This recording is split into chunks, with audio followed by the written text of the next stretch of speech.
ನಮಾಮಿ ಶಂಕರ ಸದಾಶಿವ ಸಮಾರಂಭಂ ಶಂಕರಾಚಾರ್ಯ ಮಧ್ಯಮಾಂ ಅಸ್ಮದಾಚಾರ್ಯ ಪರ್ಯಂತಂ ವಂದೇ ಗುರು ಪರಂಪರಾಂ ಶ್ರುತಿ ಸ್ಮೃತಿ ಪುರಾಣಾನಾಂ ಆಲಯಂ ಕರುಣಾಲಯಂ ನಮಾಮಿ ಭಗವತ್ಪಾದಂ ಶಂಕರಂ ಲೋಕಶಂಕರಂ. ನಾಡಿನ ಸಮಸ್ತ ವೀಕ್ಷಕ ಬಂಧುಗಳ ಪಾದಾರವಿಂದಗಳಿಗೆ ನನ್ನ ಶಿರಸಾಷ್ಟಾಂಗ ನಮಸ್ಕಾರಗಳು. ಇವತ್ತು ನಿಮಗೆ ಈ ರಾಕ್ಷಸಗಣದಲ್ಲಿ ಹುಟ್ಟಿದವರು ನಾವು ಮದುವೆ ಆಗ್ಬಹುದಾ? ಅಯ್ಯೋ, ರಾಕ್ಷಸಗಣ ಗುರುಗಳೇ, ಗಣಕೂಟ ಒಂದಲ್ಲ. ಯಾಕಂದ್ರೆ ಪ್ರತಿಯೊಬ್ಬ ಹುಟ್ಟಿದ ರಾಶಿಗೆ ಗಣಗಳ ಒಂದು ಸೃಷ್ಟಿಯಾಗಿರುತ್ತೆ. ದೇವಗಣ, ಮನುಷ್ಯಗಣ, ರಾಕ್ಷಸಗಣ ಅನ್ನತಕ್ಕಂಥ ಒಂದು ಛಾಯೆ. ಹಾಗಾದ್ರೆ ರಾಕ್ಷಸಗಣದವ್ರಿಗೆ ಮದುವೆನೇ ಇಲ್ವಾ? ಇದೇನ್ ಗುರುಗಳೇ ಅನ್ನತಕ್ಕಂಥ ಮಾತು. ಸರಿ, ಖಂಡಿತ ಉಂಟು. ಕಾರಣವಿಲ್ಲದೆ ಭಗವಂತ ನಮ್ಮನ್ನು ಈ ಒಂದು ರಾಕ್ಷಸಗಣ, ದೇವಗಣ, ಮನುಷ್ಯಗಣ ಅನ್ನತಕ್ಕಂಥ ಸೃಷ್ಟಿ ಮಾಡುವುದಿಲ್ಲ. ನಾವೇನ್ ಮಾಡ್ಕೋತೇವೆ, ಇಲ್ಲ ಇದು ಈ ಗಣಗಳನ್ನ ಮದುವೆಯಾಗಬಾರದು. ಮುಖ್ಯವಾಗಿ ನೋಡಿ, ರಾಕ್ಷಸಗಣ ಅನ್ನತಕ್ಕಂಥದ್ದು ಕೃತಿಕಾ ನಕ್ಷತ್ರ, ಆಶ್ಲೇಷ ನಕ್ಷತ್ರ, ಮಖಾ ನಕ್ಷತ್ರ, ಚಿತ್ತಾ ನಕ್ಷತ್ರ, ವಿಶಾಖ ನಕ್ಷತ್ರ, ಜ್ಯೇಷ್ಠ ನಕ್ಷತ್ರ, ಮೂಲಾ ನಕ್ಷತ್ರ, ಧನಿಷ್ಠ ನಕ್ಷತ್ರ, ಶತಭಿಷ ನಕ್ಷತ್ರ. ಒಂದು ತಪ್ಪಾದಂತ ಒಂದು ಕಲ್ಪನೆಯನ್ನ ಇಟ್ಕೊಬಿಟ್ಟಿದ್ದಾರೆ. ಇವರು ರಾಕ್ಷಸರು, ಇವರು ತಿಂದಾಕ್ಬಿಡ್ತಾರೆ. ಮೂಲಾ ನಕ್ಷತ್ರದಲ್ಲಿ ಹುಟ್ಟು ಬಿಟ್ಟಿದ್ದಾರೆ, ಆಶ್ಲೇಷದಲ್ಲಿ ಹುಟ್ಟು ಬಿಟ್ಟಿದ್ದಾರೆ, ರಾಕ್ಷಸಗಣ ಬೇರೆ. ಖಂಡಿತ ಅದೊಂದು ತಪ್ಪು ಜಡ್ಜ್ಮೆಂಟ್ ಅಂತಲೇ ಹೇಳ್ತಾರೆ. ನನ್ನ ಈ ಒಂದು ಕಡಿಮೆ ಅಂದರೂ 30-32 ವರ್ಷಗಳ ಅನುಭವದ ಮೇಲೆ ಹೇಳ್ತೇನೆ, ನಿಜವಾಗ್ಲೂ ರಾಕ್ಷಸಗಣದವರನ್ನ ಮದುವೆ ಆದ್ರೆ ಒಂದು ಅದ್ಭುತವಾದಂತ ಪ್ರಯೋಜನ ಇದೆ, ಉಪಕಾರ ಇದೆ. ತುಂಬಾ ಜನ ಗೊತ್ತಿಲ್ಲ. ಅವರು ರಾಕ್ಷಸರೇ ಕೆಲವು ವಿಚಾರಗಳಲ್ಲಿ. ನಮಗೆ ಯಾರಿಗೂ ದೇವಗಣಕ್ಕೂ ಬರೋಲ್ಲ, ಮನುಷ್ಯಗಣಕ್ಕೂ ಬರೋಲ್ಲ. 27 ನಕ್ಷತ್ರಗಳು ಏನು ನಾವು ಹುಟ್ಟಿದ್ದೇವೆ, 9 ನಕ್ಷತ್ರಗಳಿಗೆ ರಾಕ್ಷಸಗಣ. 9 ನಕ್ಷತ್ರ ಮೊದಲನೇದಾಗಿ ಅಶ್ವಿನಿ, ಮೃಗಶಿರ, ಪುನರ್ವಸು, ಪುಷ್ಯ, ಹಸ್ತ, ಸ್ವಾತಿ, ಅನುರಾಧ, ಶ್ರವಣ, ರೇವತಿ ನಕ್ಷತ್ರ. 100% ಇವರು ದೇವಗಣ. ಇದನ್ನ ವಿಭಾಗ ಮಾಡಿದ್ದಾರೆ. ಇನ್ನು ಭರಣಿ ನಕ್ಷತ್ರ, ರೋಹಿಣಿ ನಕ್ಷತ್ರ, ಆರುದ್ರಾ ನಕ್ಷತ್ರ, ಪುಬ್ಬಾ ನಕ್ಷತ್ರ, ಉತ್ತರ ಪಾಲ್ಗುಣಿ ನಕ್ಷತ್ರ, ಪೂರ್ವಾಷಾಢ ನಕ್ಷತ್ರ, ಉತ್ತರಾಷಾಢ ನಕ್ಷತ್ರ, ಪೂರ್ವಭಾದ್ರ, ಉತ್ತರಾಭಾದ್ರ, ಮನುಷ್ಯಗಣ. ಇದನ್ನ ಬರೆದಿಟ್ಕೊಳ್ಳಿ. ಹಾಗಾದ್ರೆ ದೇವಗಣದವರು ಮಾತ್ರವೇ ಮದುವೆಗೆ ಅರ್ಹ, ಇಲ್ಲ ಮನುಷ್ಯಗಣ ಮಾತ್ರ ಮದುವೆಗೆ ಅರ್ಹ. ದೇವಗಣ ಮನುಷ್ಯಗಣ ಸೇರಿದ್ರೆ ಬ್ಯೂಟಿಫುಲ್, ಬಟ್ ರಾಕ್ಷಸಗಣರನ್ನ ಸೇರ್ಕೊಬಿಟ್ರೆ ಆ ಮನೆ ಛಿದ್ರ. ತಪ್ಪು ಕಲ್ಪನೆಗಳ ಭಂಡಾರ ತುಂಬಿಸಿ ಬಿಟ್ಟಿದ್ದಾರೆ ಯಾರೋ ಮೂರ್ಖ ವ್ಯಕ್ತಿಗಳು, ಮೂರ್ಖ ಪಂಡಿತೋತ್ತಮರುಗಳು. ಅಲ್ಲೊಂದು ಅನುಭವ ಇಲ್ಲ, ಅವರ ತಾಕತ್ತೇ ತಿಳ್ಕೊಂಡಿಲ್ಲ. ರಾಕ್ಷಸಗಣದವರ ತಾಕತ್ತು ಏನು ಅಂತ ಸಾಮಾನ್ಯರಿಗೆ ನಿಲುಕತ್ತಲ್ಲ. ಅವ್ರು ಜೀರ್ಣಿಸ್ಕೊಳಕ್ಕಾಗೋದಿಲ್ಲ. ಒಬ್ಬ ವ್ಯಕ್ತಿ ಅಸಾಮಾನ್ಯ ಕೆಲಸಗಳನ್ನ ಮಾಡ್ತಾನೆ, ಅಸಾಮಾನ್ಯ ಜವಾಬ್ದಾರಿಗಳನ್ನ ತಗೋತಾನೆ, ಬಂಡದೆಯಾಗಿ ನಿಂತ್ಕೋತಾರೆ, ಕುತ್ಕೋತಾರೆ. ನಮ್ ಕೈಯಲ್ಲಿ ಆಗೋದಿಲ್ಲ ಅವ್ನ್ ಸೈಲೆಂಟ್ ನೋಡ್ಬಿಟ್ಟು. ಏನೋ ಇಷ್ಟು ಸೈಲೆಂಟಾ? ತುಂಬಾ ಸೈಲೆಂಟ್ ಇರೋರು ವೈಲೆಂಟೇ. ಆದ್ರೆ ಚಿಕ್ಕ ವಿಚಾರಕ್ಕೆಲ್ಲ ವೈಲೆಂಟ್ ಮಾಡೋದಿಲ್ಲ. ರಾಕ್ಷಸಗಣದಲ್ಲಿ ಹುಟ್ಟಿದವರು ಬರೆದು ಇಟ್ಕೊಳ್ಳಿ, ಹೌದೋ ಅಲ್ವೋ ಹೇಳಿ. ಮುಖ್ಯವಾಗಿ ಕೃತಿಕಾ ನಕ್ಷತ್ರ, ಆಶ್ಲೇಷ ನಕ್ಷತ್ರ, ಮಖಾ ನಕ್ಷತ್ರ, ಚಿತ್ತಾ ನಕ್ಷತ್ರ, ವಿಶಾಖ ನಕ್ಷತ್ರ, ಜ್ಯೇಷ್ಠ ನಕ್ಷತ್ರ, ಧನಿಷ್ಠ ನಕ್ಷತ್ರ, ಮೂಲಾ ನಕ್ಷತ್ರ, ಶತಭಿಷ ನಕ್ಷತ್ರ. ನೀವೇನಾದ್ರೂ ಸಣ್ಣದಕ್ಕೆ ಜಗಳಕ್ಕೆ ಹೋಗೋ ಮಾತಿದೆಯಾ? ಖಂಡಿತ ಇಲ್ಲ. ಸಣ್ಣದಕ್ಕೂ ಆಸೆ ಪಡೋಲ್ಲ. ಸಣ್ಣವ್ರ ಜೊತೆ ಜಗಳ ಆಡೋದೇ ಇಲ್ಲ. ಗುಬ್ಬಿ ಮೇಲೆ ಬ್ರಹ್ಮಾಸ್ತ್ರ ಏನೋ ಹೋಗಲ್ಲೋ ಅಂತ. ಸಾಮಾನ್ಯರ ಜೊತೆ ಬೆರೆಯೋದೇ ಇಲ್ಲ. ಸಾಮಾನ್ಯ ವಿಚಾರಗಳನ್ನ ನೆತ್ತಿಗೆ ಏರಿಸ್ಕೊಳ್ಳೋದೇ ಇಲ್ಲ. ಇನ್ನು ಈ ದೇವಗಣ, ಮನುಷ್ಯಗಣ, ಮುಖ್ಯವಾಗಿ ದೇವಗಣದವರು ಸಣ್ಣ ಸಣ್ಣದಕ್ಕೂ ಹತ್ತಿಸ್ಕೊಳ್ಳೋದೆ. ಯಾರಾದ್ರೂ ಒಬ್ರು ತಪಸ್ ಕುತ್ಕೋಬಿಟ್ರೆ ಸಾಕು, ತಗೋ ದಂಡಯಾತ್ರೆ. ಅರೆ ಶಿವ ಪಾರ್ವತಿ ಸಮಾಗಮ ನಡೆಯುತ್ತೆ, ಆ ತಾರಕಾಸುರ ಸಂಹಾರ ಆಗಬೇಕು, ಅಲ್ಲೊಂದು ಸುಬ್ರಹ್ಮಣ್ಯರ ಸೃಷ್ಟಿ ಆಗಬೇಕು. ಶಿವ ಹಾಗೂ ಪಾರ್ವತಿಯ ಮಗನಿಂದಲೇ ನನಗೆ ಸಾವು ಬರಬೇಕು ಅಂತ ಕೇಳ್ಕೊಂಡಿರ್ತಾನೆ. ಪಾರ್ವತಿ ಎಲ್ಲಿದೆ? ದಾಕ್ಷಾಯಿಣಿ ಸುಟ್ಟೋಗ್ಬಿಟ್ಟಿದ್ದಾಳೆ. ಅಮ್ಮ ಹಬ್ಬ ಮಾಡಿದ ಎಡವಟ್ಟಿಗೆ, ಕೋಪಕ್ಕೆ ಗಂಡನನ್ನ ಕರೆದು ಮರ್ಯಾದೆ ಮಾಡದೆ ಇದ್ದಿದ್ದಕ್ಕೆ ಇಡೀ ಭೂತಗಳಿಗೆ ಅಧಿದೇವತ, ಎಲ್ಲದಕ್ಕೂ ವೇದಗಳಿಗೆ ಅಧಿದೇವತ, ಶಾಸ್ತ್ರಗಳಿಗೆ ಅಧಿದೇವತ, ಎಲ್ಲ ವಿದ್ಯೆಗಳಿಗೂ ಅಧಿದೇವತ ಈಶ್ವರ. ಈಶ್ವರ ಸರ್ವ ವಿದ್ಯಾನಾಂ ಅನ್ನೋ ಒಂದು ಶ್ಲೋಕದೊಂದಿಗೆ ಆರಂಭ ಆಗುತ್ತೆ ನೋಡಿ. ಎಲ್ಲ ವಿದ್ಯೆಗಳಿಗೂ ಈಶ್ವರನೇ, ಪರಮೇಶ್ವರನೇ. ಎಲ್ಲ ವೈದ್ಯಕೀಯ ಚಿಕಿತ್ಸೆ ಮಾಡೋದ್ರ ಸಮೇತ ವೈದ್ಯನಾಥೇಶ್ವರ, ಶಾಸ್ತ್ರ, ಜ್ಯೋತಿಷ್ಯ, ಎಲ್ಲದಕ್ಕೂ ಎಲ್ಲ ವಿದ್ಯೆಗಳಿಗೂ ಮೂಲ ವಿರಾಟ್ ಸ್ವರೂಪ ನನ್ನ ಪರಮೇಶ್ವರ. ಅಲ್ಲಿ ನೋಡಿದ್ರೆ ಅಲ್ಲೊಂದು ದಕ್ಷ ಯಜ್ಞ ಅಂತ ಮಾಡ್ತಾನೆ. ಶಿವನನ್ನೇ ಕರೀದೆ ಅವಮಾನಿಸಿ ತಗೋ ಅಲ್ಲಿ ಧ್ವಂಸ ಆಗೋಗುತ್ತೆ. ಅಮ್ಮ ಆತ್ಮಹತ್ಯೆ ಮಾಡ್ಕೊಬಿಡುತ್ತೆ ಬೆಂಕಿ ಬಿತ್ತು. ನನ್ನ ಗಂಡನ ಮರ್ಯಾದೆ ಹೋದ್ಮೇಲೆ ಇನ್ನೇನು ವಾಪಸ್ ಹೆಂಗ್ ಹೋಗ್ಲಿ, ಹೆಂಗ್ ಮುಖ ತೋರಿಸ್ಲಿ? ಯಾವ ರೀತಿ ನಮ್ಮಮ್ಮ ಅಪ್ಪನೇ ನೋಡಿ, ಆ ಕಾಲದಲ್ಲಿ ಪರಮೇಶ್ವರರ ಕಾಲದಲ್ಲೇ ಅಲ್ಲೊಂದು ನಿಯಮಗಳನ್ನ ತೋರಿಸ್ಕೊಟ್ಟಿದ್ದಾರೆ. ಪಾರ್ವತಿ ದೇವಿ ಗಂಡನ ಅನುಮತಿ ಹೇಳ್ಬಿಟ್ಟು ಕರೆಯದೇ ಇರೋ ಫಂಕ್ಷನ್ಗೆ, ತಂದೆ ತಾಯಿಯ ಮನೆ ಫಂಕ್ಷನ್ ಆದ್ರೂ ಮಗಳು ಹೋಗ್ಬಾರ್ದು, ಗೊತ್ತಿದ್ಯಾ? ಮೊದಲಿಗೆ ಅಳಿಯನಿಗೆ ಹೇಳಬೇಕು, ಅಲ್ಲೊಂದು ನಿಯಮ. ಅಳಿಯನಿಗೆ ಹೇಳೋದೇ ಇಲ್ಲ, ಕರೆಯೋದು ಇಲ್ಲ, ಮಗಳಿಗೂ ಹೇಳೋದಿಲ್ಲ. ಮಗಳು ನನ್ನ ಮಾತು ಮೀರಿ ಇಷ್ಟಪಟ್ಟು ಮದುವೆ ಆದ್ಲಲ್ಲ ಅಂತ ಏನೋ ಒಂದು ಶಾಸ್ತ್ರಕ್ಕೆ ಮದುವೆ ಮಾಡ್ಕೊಟ್ಟು ದಕ್ಷ ಬ್ರಹ್ಮ ಸುಮ್ಮನೆ ಇರ್ತಾನೆ. ಅಲ್ಲಿ ಏನೋ ಒಂದು ಫಂಕ್ಷನ್ ಮಾಡ್ತಿದ್ರೆ ಈ ಅಮ್ಮನಿಗೆ ತುಡುತ.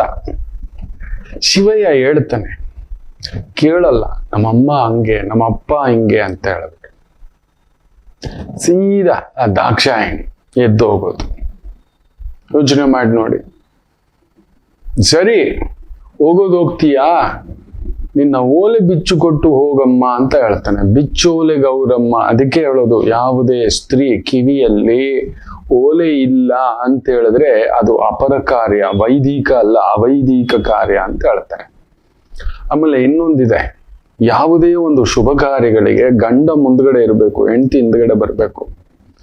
ಯಾವಾಗ ಒಂದು ಸ್ತ್ರೀ ಮುಂದ್ಗಡೆ ಹೋಗ್ತಾಳೋ ಅದು ಅವೈದಿಕ, ಅದೊಂದು ಶಾಪಗ್ರಸ್ತ ಊರಾಗ್ಬಿಡುತ್ತೆ, ಧರ್ಮವೇ ಒಪ್ಪುವುದಿಲ್ಲ. ದ್ರೌಪದಿ ಮಾಡ್ತಾಳೆ ನೋಡಿ, ಆ ವನವಾಸಕ್ಕೆ ಹೋಗುವಾಗ ಮೊಟ್ಟ ಮೊದಲ ಆ ಒಂದು 6 ಜನರಲ್ಲಿ ಮುಂದಕ್ಕೆ ಹೋಗೋದು ದ್ರೌಪದಿ. ಆಕೆ ಹಿಂದ್ಗಡೆ ಇವರೆಲ್ಲ ಬರೋದು. ಈ ಊರು ಸರ್ವನಾಶವಾಗಲಿ ಅನ್ನೋ ಒಂದು ಸಂಕೇತ ಅದು. ಹಂಗೆ ಆಗೋಗುತ್ತೆ. ಸ್ನಾನ ಬಟ್ಟೆಯಲ್ಲೇ, ಉಟ್ಟ ಬಟ್ಟೆಯಲ್ಲೇ ನೀರು ಜಿನುಗ್ತಿರುತ್ತೆ. ಆ ತರ ಅದು ಅಪರ ಕಾರ್ಯಗಳಿಗೆ ಹಂಗ್ ಮಾಡೋದು. ಅಪರ ಕಾರ್ಯಗಳಿಗೆ, ಅಶುದ್ಧಿ ಕಾರ್ಯಗಳಿಗೆ, ಸಾವಿಗೆ, ಶ್ರಾದ್ದಕ್ಕೆ, ತಿಥಿಗಳಿಗೆ, ಕಾರ್ಯಗಳಿಗೆ, ಶ್ರಾದ್ದ ಕಾರ್ಯಗಳಿಗೆ, ಪಿಂಡ ಪ್ರದಾನಗಳಿಗೆ ಹಂಗ್ ಸ್ನಾನ ಮಾಡ್ಕೊಂಡು ಇದ್ ಮಾಡೋದು. ಉಟ್ಟು ಬಟ್ಟೆನಲ್ಲೇ ಸ್ನಾನ, ತೇವವಾದ ಬಟ್ಟೆಯಲ್ಲೇ ಕುಳಿತು ಪ್ರಾರ್ಥನಾ, ಆ ಕೂದಲು ಬಿಟ್ಕೊಂಡು. ದ್ರೌಪದಿ ದೇವಿ ಮುಂದಕ್ಕೆ ಹೋಗ್ತಾಳೆ ನೋಡಿ. ಆಕೆ ದಾಕ್ಷಾಯಿಣಿ ದೇವಿಯನ್ನ, ಸತಿದೇವಿಯನ್ನ ಫಾಲೋ ಮಾಡ್ತಾಳೆ. ಯಾಕೆಂದ್ರೆ ನೋವಿಂದ ಬಂದಿರ್ತಾಳೆ.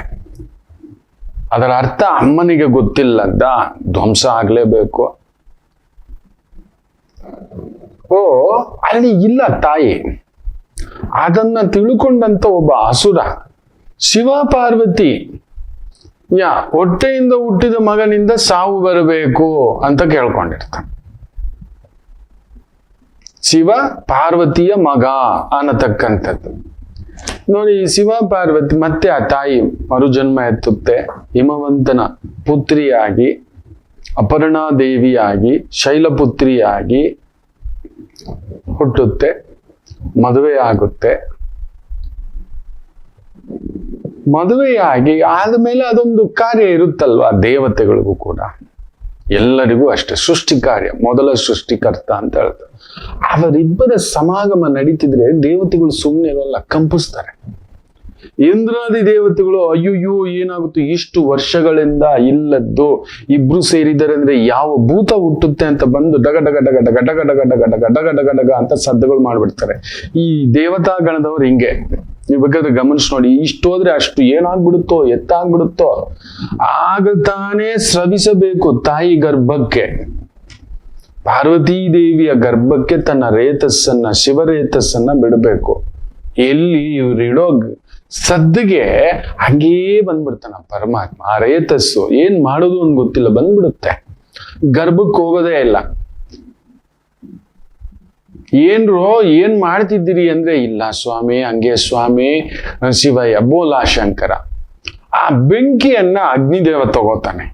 ಆ ಬೆಂಕಿ ರೇತಸ್ಸನ್ನ, ಬಿಸಿ ಬಿಸಿ ಆಗಿರತಕ್ಕಂಥ ಶಿವ ತೇಜಸ್ಸು ಅದು, ಸುಬ್ರಹ್ಮಣ್ಯರ ಅಂಶ ಅದು, ಇಟ್ಕೊಳಕ್ ಆಗೋದಿಲ್ಲ ತನ್ನ ಒಡಲಲ್ಲಿ, ಅಷ್ಟು ಅಗ್ನಿದೇವನೇ.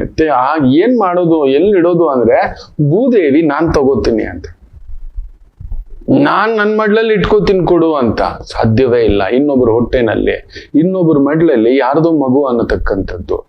ಆಗಲೇ ಪಾರ್ವತಿ ದೇವಿ ಶಾಪ ಇಡೋದು, ಕೋಪಗೊಂಡು ದೇವತೆಗಳಿಗೆ ಮಕ್ಕಳಿಲ್ಲದೆ ಹೋಗ್ಲಿ ಅಂತ.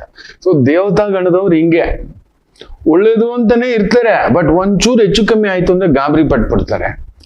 ರಾಕ್ಷಸ ಗಣ ಆ ಮಾತೇ ಇಲ್ಲ. ಸಣ್ಣ ಸಣ್ಣದಕ್ಕೆ ಗಾಬರಿ ಪಡೋದು, ಉದ್ರೇಕಗೊಳ್ಳೋದು, ಉನ್ಮತ್ತಗೊಳ್ಳೋದು. ನೀವು ನೋಡಿದಿರ ಮಖ ನಕ್ಷತ್ರ ಯಾವತ್ತಾದ್ರೂ ಅವ್ರು ಸಣ್ಣ ಜಾಗದಲ್ಲಿ ಇರ್ತಾರ?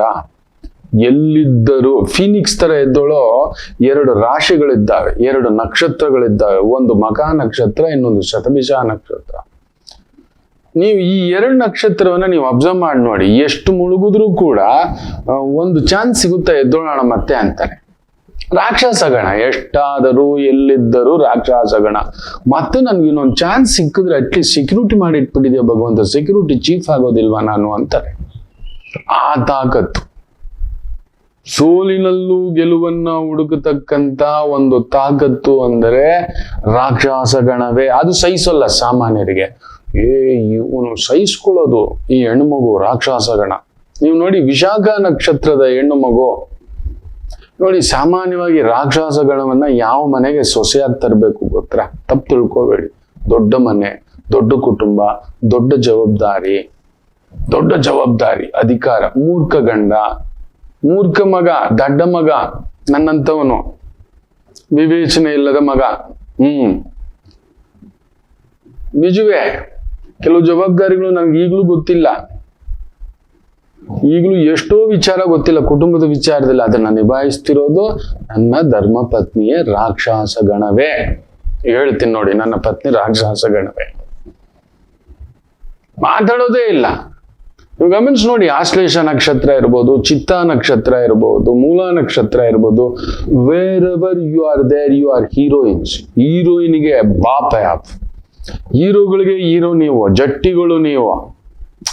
ಇವರೆಲ್ಲ ದೈಹಿಕ ಜಟ್ಟಿಗಳು, ನೀವು ಮಾನಸಿಕ ಜಟ್ಟಿಗಳು. ಅದನ್ನ ಪ್ರಕೃತಿ ಸಹಿಸಲ್ಲ, ಇವ್ರು ತಟ್ಕೋತಾರಲ್ಲ ಅಂತ ಸ್ಪಂದಿಸಲ್ಲ. ನೀವು ಏನಾದ್ರೂ ಕೂಡ, ಎಷ್ಟೋ ದೊಡ್ಡ ಆಪತ್ತು ಬಂದ್ರು ಕೂಡ ನೀವು ಹಿಂಗ್ ತಡೆದ್ ನಿಲ್ಲಿಸ್ಕೊಂಡಿರ್ತೀರಿ. ಆಗ್ಲಿ ಬಿಡು, ನೋಡೋಣ ಬಿಡು, ಏನಾದ್ರೂ ಸರಿ, ಎಲ್ಲಿಯಾದ್ರೂ ಸರಿ ಅನ್ನತಕ್ಕಂಥ ಭಾವಾರ್ಥದಲ್ಲಿ ನಿಲ್ಲತಕ್ಕಂಥ ಶಕ್ತಿ ರಾಕ್ಷಸ ಗಣದವರು ಹುಟ್ಟಿರುತ್ತೆ. ಮೂರ್ಖ ಮಗ, ದಡ್ಡ ಮಗ, ಮನೇಲಿ ನಿಭಾಯಿಸೋರಿಲ್ಲ, ಇಟ್ಕೊಳ್ಳೋರಿಲ್ಲ, ದೊಡ್ಡ ವ್ಯವಸ್ಥೆ ಇದೆ, ದೊಡ್ಡ ಕುಟುಂಬ ಇದೆ, ದೊಡ್ಡ ಜವಾಬ್ದಾರಿಗಳಿದೆ, ದೊಡ್ಡ ವ್ಯಾಪಾರ ವ್ಯವಹಾರಗಳು ಇದೆ, ಕುಟುಂಬ ಇದೆ, ನೋವುಗಳಿದ್ದಾವೆ. ಸಣ್ಣ ಪುಟ್ಟ ಈ ದೇವಗಣದವನ್ನ ತಂದ್ಬಿಟ್ರೆ ಅಂದ್ರೆ ಅವ್ರು ಹಾರ್ಟ್ ಅಟ್ಯಾಕ್ ಆಗ್ಬಿಡ್ತಾನೆ. 100% ಹೇಳ್ತಾನೆ. ನೀವು ಗಮನಿಸಿ ನೋಡಿ, ದೇವಗಣದವರು ಅಶ್ವಿನಿ ನಕ್ಷತ್ರ, ಮೃಗ ನಕ್ಷತ್ರ, ಪುಷ್ಯ ನಕ್ಷತ್ರ, ಪುನರ್ವಸು, ಅಯ್ಯೋ ಗಿಟಾರ್ ಬಾರಿಸ್ತಲೇ ಇರ್ತಾರೆ. ಹಸ್ತ ನಕ್ಷತ್ರ, ಸ್ವಾತಿ ನಕ್ಷತ್ರ ಕೂಡ. ನಾನು ಇವತ್ತಿಗೂ ಇಂಜೆಕ್ಷನ್ ಹಾಕ್ಸ್ಕೊಳಕ್ ಭಯ ಪಡ್ತೀನಿ. ನೀವು ನಂಬ್ತೀರಾ? ನನ್ಗೆ ಅನೆಸ್ತೇಶಿಯಾ ಹಾಕ್ಬಿಟ್ಟು ಇಂಜೆಕ್ಷನ್ ಹಾಕಿ ಅಂತೀನಿ. ಏನಾದ್ರೂ ಕೊಟ್ಬಿಡಿ, ಹಾಗೇ ಮಲಗ್ಬಿಡ್ತೀನಿ. ಒಂದ್ ತಲೆನೋವು ತಟ್ಕೊಳಲ್ಲ ನಾನು. ನನಗೆ ಮೈಗ್ರೇನ್ ಇದೆ, ಸೈನಸ್ಸು ಇದೆ, ಬಟ್ ಏನೋ ಒಂದು ಪ್ರಾಣಾಯಾಮ, ಧ್ಯಾನ, ಅದು ಇದು, ವಾಕಿಂಗು ಇಲ್ಲಿದಾರಲ್ಲ. ಭೂದೇವಿ, ಶ್ರೀದೇವಿ, ಮಹಾಲಕ್ಷ್ಮಿ, ಸರಸ್ವತಿ ರೂಪಸ್ಥರು. ಏನ್ ತಿನ್ಬೇಕು ತಿನ್ಬಾರ್ದು ಅನ್ನತಕ್ಕಂಥ ಭಾವಾರ್ಥದಲ್ಲಿ ಇಟ್ಕೊಂಡಿದ್ದಾರೆ. ಖಂಡಿತ ನನ್ನ ಕೈಲಿ ತಟ್ಕೊಳಕ್ಕಾಗಲ್ಲ. ಗಾಬರಿಯೇ. ಸ್ವಾತಿ ನಕ್ಷತ್ರದವರು ಹುಟ್ಟಿದವ್ರನ್ನ ನೋಡಿ ನೀವು ಬೇಕಾದ್ರೆ ಬೆಳೆಯೋಲ್ಲ. ಅವ್ರ ಕೈಗೆ ಅಧಿಕಾರ ತಗೊಂಡ್ ಬಂದ್ಕೊಟ್ರು, ಅಯ್ಯೋ ನಮ್ಗೆ ಯಾಕಪ್ಪ ಪರಂಧಾಮ, ನಮ್ಗಿದ್ದಿದ್ರಲ್ಲಿ ನಾವು ತೃಪ್ತಿ. ಏನೋ ಒಂದ್ ನಾಟಕ ಮಾಡ್ಕೊಂಡಿರೋನ್ ಭಗವಂತ ಕರ್ಕೊಂಡ್ ಬಂದು ಈ ಚಲನಚಿತ್ರ ಅಂತ ಕೊಟ್ಟು ಅದ್ರಲ್ಲಿ ಹೀರೋ ಮಾಡಿ ಇದೆಲ್ಲ ಮಾಡಿಸಿಟ್ಟಿದ್ದಾನೆ. ತೃಪ್ತಿಯಾಗಿರೋಣ, ಇದೆಲ್ಲ ನಮಗೆ ಯಾಕೆ ಬೇಕು ಅಂತ ಯಾವ ರಾಜಕೀಯಕ್ಕಾಗ್ಲಿ, ಯಾವ್ದು ಸರ್ಕಾರದ ಅಭಿಲಾಷೆ ಆಗಲಿ ಯಾವುದಕ್ಕೂ ಹೋಗದೆ ಬದುಕಿದವರು ಸ್ವಾತಿ ನಕ್ಷತ್ರದ ಡಾಕ್ಟರ್ ರಾಜ್ಕುಮಾರ್. MG ರಾಮಚಂದ್ರಂದು ಒಂದು ಕತೆ ಇತ್ತು. ಅಲ್ಲಿತ್ತು ಸ್ವಾತಿ ನಕ್ಷತ್ರ. ಎಲ್ಲೂ ಬಾಯಿ ಬಿಚ್ಚಲೇ ಇಲ್ಲ, ದೊಡ್ಡ ಮನುಷ್ಯ. ನೀವು ಗಮನಿಸಿ ನೋಡಿ, ದೇವಗಣದವರು ಎಲ್ಲಿ ಓಪನ್ ಅಪ್ ಆಗ್ಬೇಕೋ ಅಲ್ಲಿ ಓಪನ್ ಅಪ್ ಆಗೋದಿಲ್ಲ, ಬೆದರು ಬಿಡ್ತಾರೆ. ಹಾಗೆ ಮನುಷ್ಯಗಣದವರು ಅಷ್ಟೇ. ರೋಹಿಣಿ ನಕ್ಷತ್ರ, ಕೃಷ್ಣಪ್ಪ ಎಲ್ಲಿ ಮಾತಾಡ್ತಿದ್ದ, ನನ್ನ ಕೃಷ್ಣಯ್ಯ ಇರು ನೋವು ಬಾಧೆ ಸಂಕಟ ಎಲ್ಲ ಇಟ್ಕೊಂಡು. ಅದೇ ರಾಕ್ಷಸ ಗಣ ಆಗಿದೆ, ತಡ್ಕೊಳ್ಳೋಷ್ಟು ತಡ್ಕೋತಾರೆ, ಒಡೆಯೋದೆ. ಎದುರುಗಡೆನ ರಾಕ್ಷಸ ಗಣ. ಅದು ನಮಗ್ ಸಹಿಸೋಲ್ಲ. ಎದುರುಗಡೆ ಮಾತಾಡೋದಪ್ಪ, ನಮ್ಮ ಎದುರುಗಡೆ ನಮ್ಮನ್ ಪ್ರಶ್ನೆ ಮಾಡೋದಾ, ಲೋಕ ಸಹಿಸಲ್ಲ,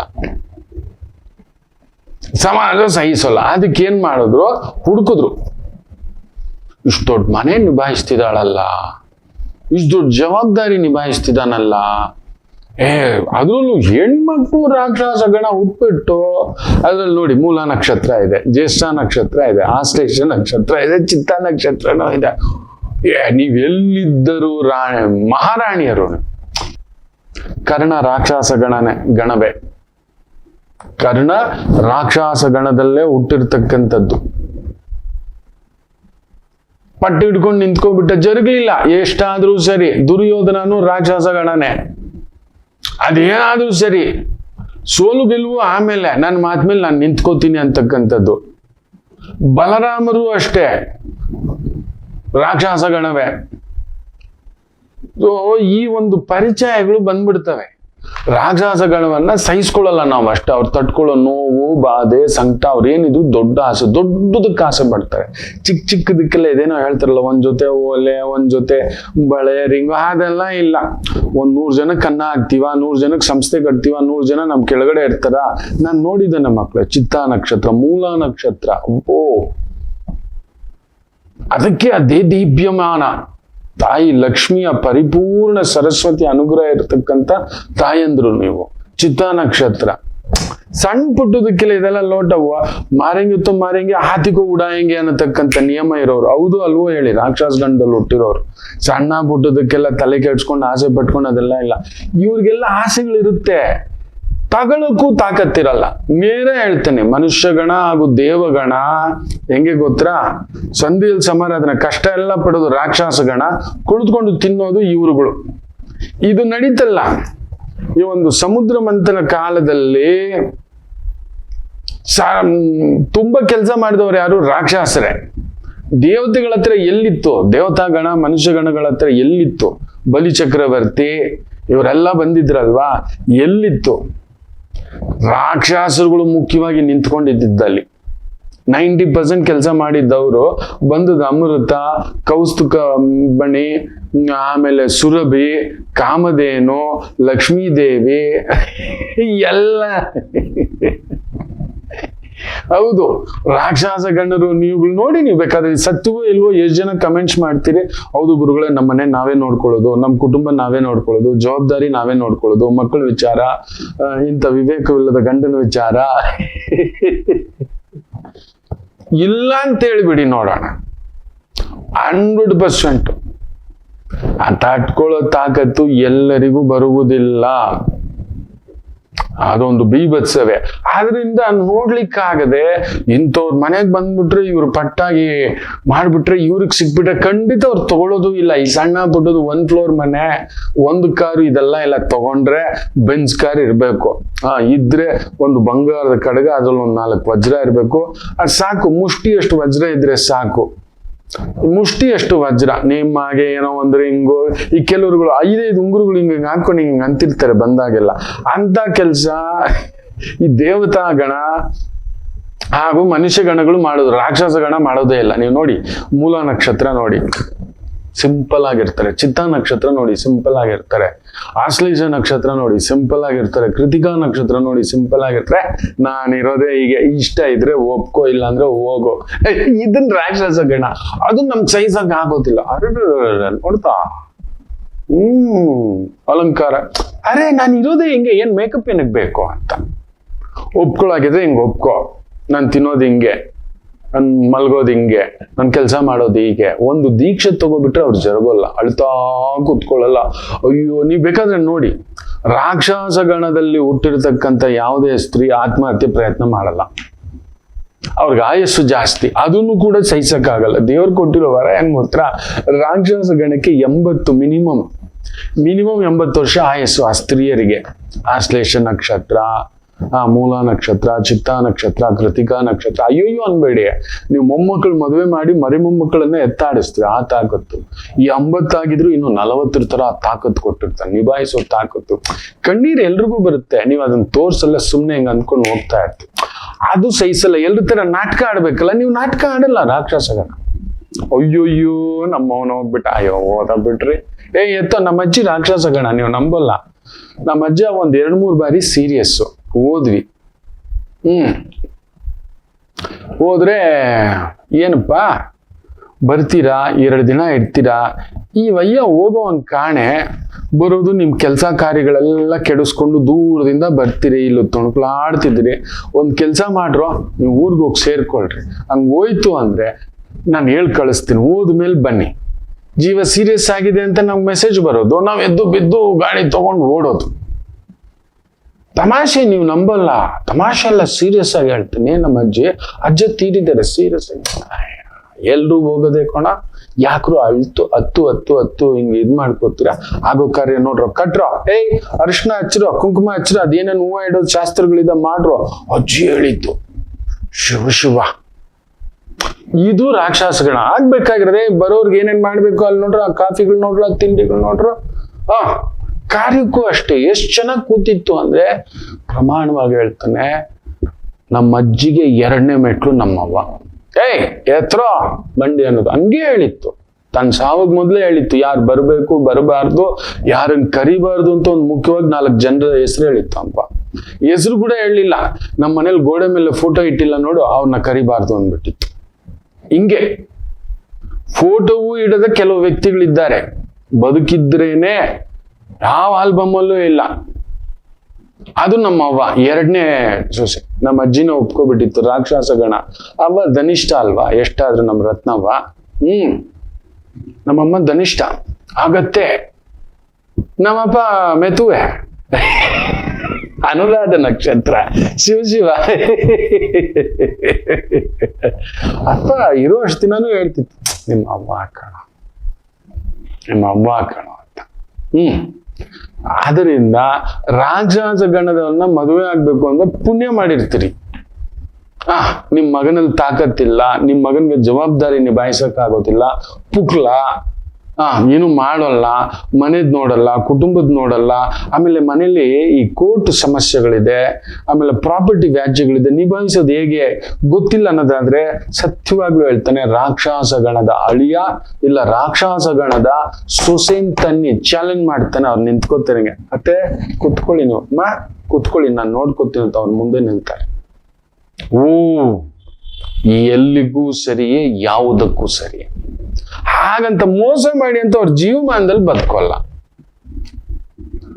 ರಾಕ್ಷಸ ಗಣದವರಿಗೆ ದೇವರು ಕೊಟ್ಟಿರುವ ಒಂದು ಬಹುದೊಡ್ಡ ಬಲ ಏನಂದ್ರೆ, ನಿಜ ಹೇಳ್ತಾನೆ, ಆಯುಷ್ಸು ಜಾಸ್ತಿ, ಜವಾಬ್ದಾರಿ ಜಾಸ್ತಿ. ಸೊ ಅರ್ಥ ಆಯ್ತು ಅಂತ ಅನ್ಕೋತೀನಿ. ಇನ್ಮೇಲೆ ರಾಕ್ಷಸ ಗಣದವನ್ನ ಮದುವೆ ಆಗ್ಬಿಡಿ, ಚೆನ್ನಾಗಿರಲ್ಲ. ಖಂಡಿತ ಇಲ್ಲ, ನಾನು ರಾಕ್ಷಸ ಗಣವನ್ನ ಮದುವೆ ಆಗಿದ್ದೇನೆ, ಚೆನ್ನಾಗಿದ್ದೇನೆ. ನಮ್ಮಪ್ಪ ಚೆನ್ನಾಗಿದ್ರು. ಹೌದು, ನಮ್ಮನೆ ಸೊಸೆ ಇನ್ನೊಂದಿದೆ ತಾಯಿ ಜೀವ, ರಾಕ್ಷಸ ಗಣವೇ. ಒಂದು ದಿನ ಮಾತಾಡಿದ್ದು, ಒಂದು ದಿನ ಕಂಪ್ಲೇಂಟ್ ಮಾಡಿದ್ದು, ಆ ತಾಯಿ ಜೀವ ನಾನು ನೋಡಿದ್ದೇ ಇಲ್ಲ. ನನ್ನ ತಮ್ಮನ ಧರ್ಮಪತ್ನಿ ರಾಕ್ಷಸ ಗಣವೇ ಆ ಪುಟ್ಟ ಮಗು. ಒಂದು ದಿನ ಆ ಮಗು ಇನ್ನು ಅವನ್ ದೇವ್ಗಣ, ಟುಸ್ಸು ಬುಸ್ಸು ಗುಸ್ಸು ಜುಸ್ಸು ಅಂತಾನೆ ಅವನು. ಅದಿದ್ದಿದ್ದೆ ಏನ್ ಮಾಡೋಣ. ಒಳ್ಳೇದಾಗ್ಲಿ,